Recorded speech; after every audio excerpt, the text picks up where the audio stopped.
Did anybody know that behind the Riot Games logo at HQ, it says Retail Games on the other side? Like, I didn't know about this. There's been a running joke in my community that my dad worked at Riot Games. This was because whenever my main champion, Bard, or my signature rune page, Unsealed Spellbook, ever got buffed or nerfed in the last few years, my viewers and I would always attribute the change to my dad at Riot. Holly's dad was fired from Riot? Dude! My dad worked at Riot Games, but then because he was a little bit kind of obvious about giving Bard and Spellbook buffs too much, that they were like, alright, we gotta get rid of this guy. They're buffing the minimum AP ratio, the maximum AP ratio, and also the movement speed. My dad got rehired back into Riot Games and he's already going crazy with the buffs, huh? Thank you, my dad at Riot. This would continue on for a while, but because I didn't know who was actually in charge of any of the balance patches happening to the game, it was just a fun inside joke we made from time to time. But then I would get directly or indirectly mentioned by somebody at Riot through an official video or a post or something that would just solidify the joke even further. Hey everyone, I'm Disguised Toast. I'm here with my LTA team, and today we're going to be playing Ezreal Dodgeball, inspired by Polypuff. And if you're an Unsealed Spellbook bot enjoyer, don't worry, you'll still be able to get Smite in game. Until one day, I was looking at some articles on the League of Legends site for a video or something, and I got jump scared by a particular section.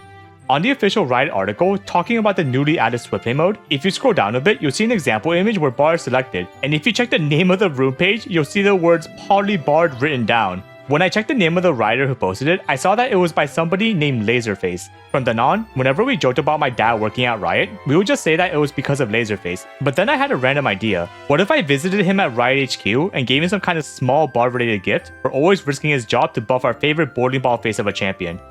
I still had to think about the details, like how I was even going to get there since I live in Korea and Riot HQ was in California, and I didn't really have the funds to just go on an international flight like that on a whim. But over time, I kept saving up money through my channels and animation commissions and whatnot, that a trip to America was slowly looking financially feasible.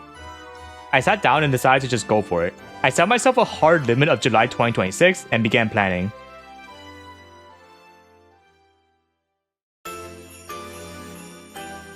So first, I had to think about what the gift is going to be. I do have some ideas in mind, but obviously it has to be something related to Bard and Spellbook.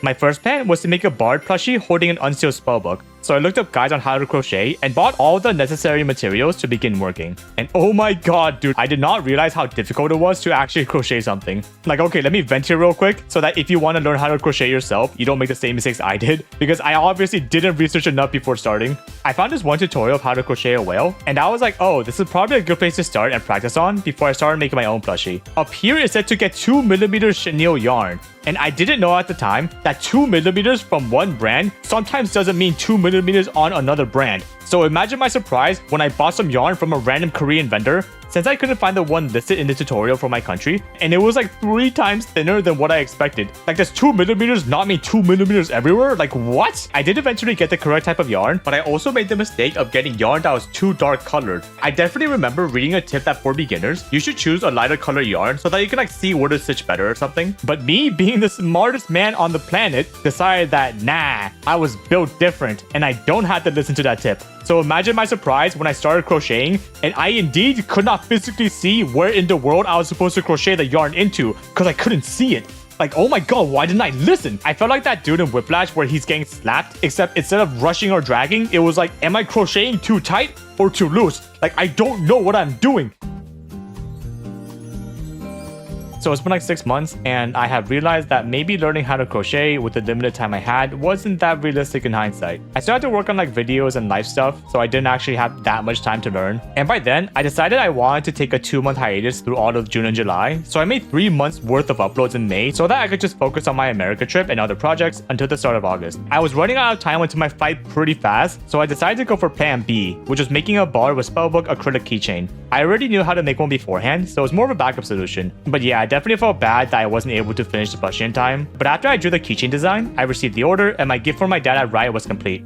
I managed to contact another very kind writer who happened to duo with Laserface a lot, and we set up a day for when I could stop by. It was time for me to fly to California.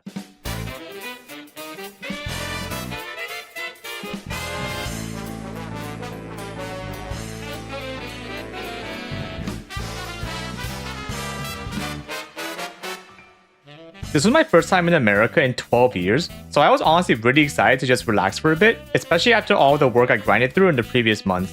Although the main purpose of my visit was to stop by the Riot HQ, I spent the majority of the rest of the trip hanging out with a lot of my friends, going to some random events, why are the Uber rides like $100, and eating some nice food. But the day finally came when it was time to meet my dad at Riot Games and give him a gift for all of his hard work.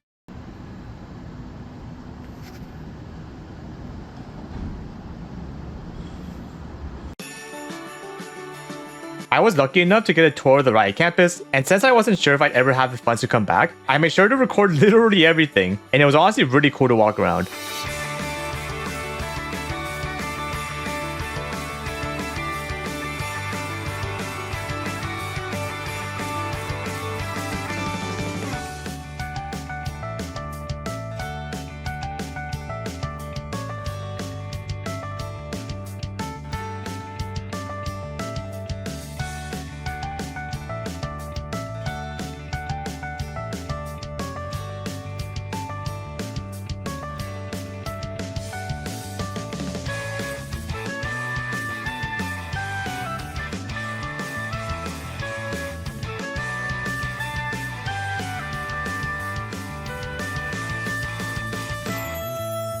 Back when I was in high school, I actually applied for an internship at Riot, and I'm not gonna lie, my portfolio was really freaking terrible. So I thought it was interesting how almost a decade later, I still managed to end up here through a different path.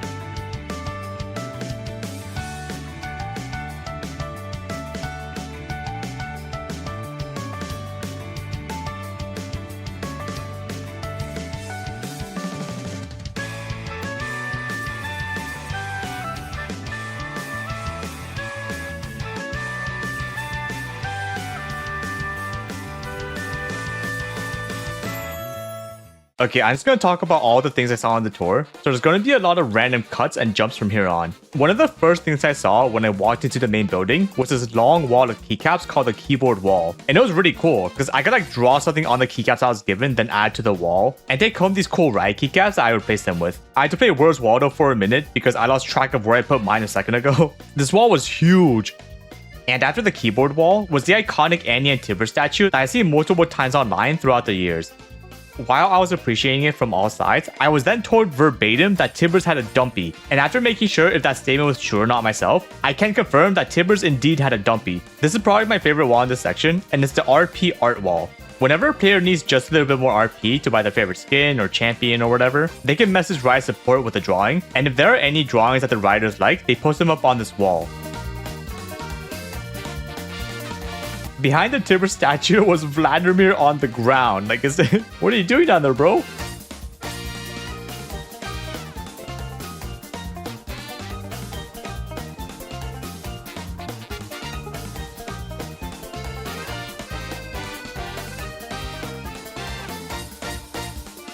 I was shown the secret room on the second floor that led to a very classy area. And I am an absolute sucker for these kinds of things. I think it's just awesome that rooms like this randomly exist throughout the campus. Like somebody one day was like, hey, let's make a secret room. And enough people agreed and then just did it. Like,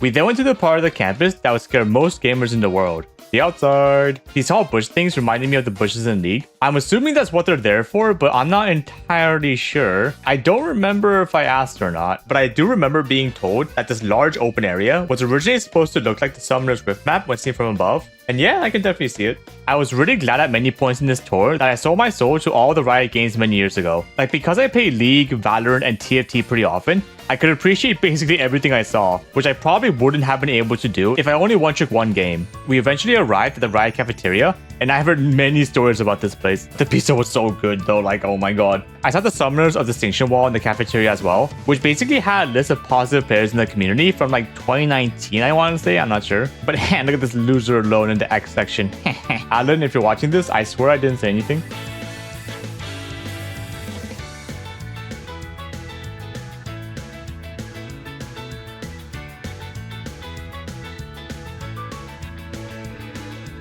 guy's like his part. Oh my god. The Riot PC bomb was really nice. There was this cool statue of Ziggs. There was also one of Lucian finding the cool things. I think my favorite login screen back in the day was the one where Lucian's like pew-pewing while the epic music played in the background. Like that was some good stuff. There were also a lot of arcade machines and side rooms to just lounge in. So you could still play other games or chill if you want to.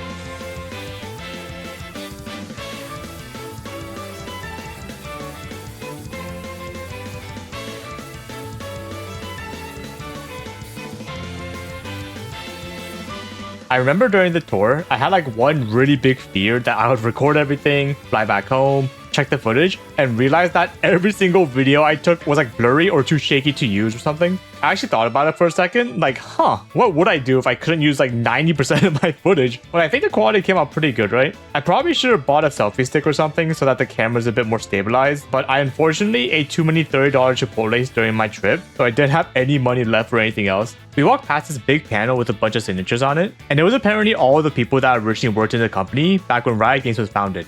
I'll be honest, there was a small voice in my head that was like, you should sign your name when nobody is looking. So if anybody I knew walked by here years later, they would see Polypuff and do a double take. Like, wait, I didn't know he worked here before.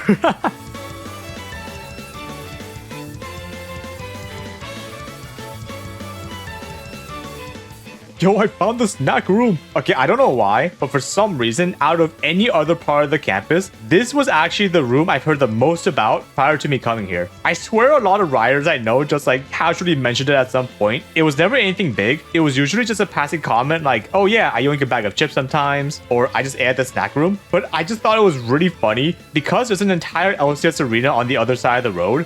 There's a lot of cool art and statues everywhere, but this room is talked about the most. Like, like, dude, did you see those snacks though? The last stop on the tour was this newly added arcane themed area. Everything was like purple and stuff. It was kind of nice. There was this really cool giant lava lamp style tube that went through the middle of the room, and I immediately knew this was based off of Singed lab in the show because it had the little glass containers on the side and the giant blue window in the back. There were also some replicas of the outfits worn by the characters, and it really made me want to just binge the entire series again when I got back home. Arcane Season 3, please, Rito. And that was the end of my Riot HQ tour. Thank you again to my dad at Riot, Laserface, for always risking his employment to buff Bard for us, as well as Kashmir for being super kind and helping me figure everything out. You guys the best. When I started playing League of Legends back in like 2012, oh my god, that's so long ago. I never expected that it would lead to anything like this. I met a ton of amazing people throughout the years, made a lot of fun memories, and overall just had a great time both inside and outside the game. Thank you everyone for watching, and I hope I'll be able to return again very soon.